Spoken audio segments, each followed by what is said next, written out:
Seorang pemuda di Magelang berinisial DDS atau Dio tega membunuh keluarganya sendiri. Dio tega membunuh ayah, ibu, dan kakak kandungnya dengan cara mencampuri minuman teh hangat dan es kopi dengan racun yang dibeli secara online. Menurut salah satu kerabatnya, Dio memang dikenal suka menghambur-hamburkan uang. Seperti diketahui, kabar kasus sekeluarga terdiri dari ayah, ibu, dan anak ditemukan pingsan di dalam rumahnya sendiri di Desa Prajenan, Mertoyodan, Magelang pada Senin 28 November lalu. Mereka adalah Abbas Ashar, Heri Riani, dan Dea Khairunisa yang merupakan anak sulung perempuan. Sekitar pukul 7.00 polisi pertama kali menerima informasi adanya ketiga korban yang diduga keracunan ini. Setelah dilakukan penelusuran, benar adanya jika 3 korban yang meninggal secara tragis adalah korban pembunuhan dengan cara diracun.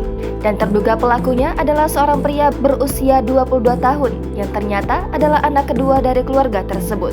Pria berinisial DDS alias Dio ini mengakui kepada polisi bahwa dirinya lah yang meracuni ayah, ibu, dan kakaknya. Kakak laki-laki kandung dari korban Heri Riani, Agus Sutiarso, mengatakan menyerahkan sepenuhnya kejadian ini kepada aparat penegak hukum. Ia menambahkan sedari awal tidak ada menaruh curiga dari terduga pelaku. Namun jika aparat kepolisian sudah membawa seseorang berarti sudah punya keyakinan. Ia merasa sangat hancur ketika mengetahui adik kandung dan keluarga meninggal dunia. Ditambah terduga pelaku adalah anak korban sendiri.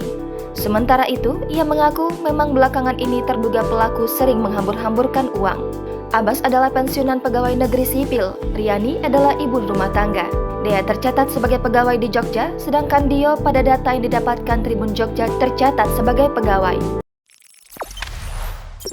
Jangan lupa subscribe, share, komen, dan like ya!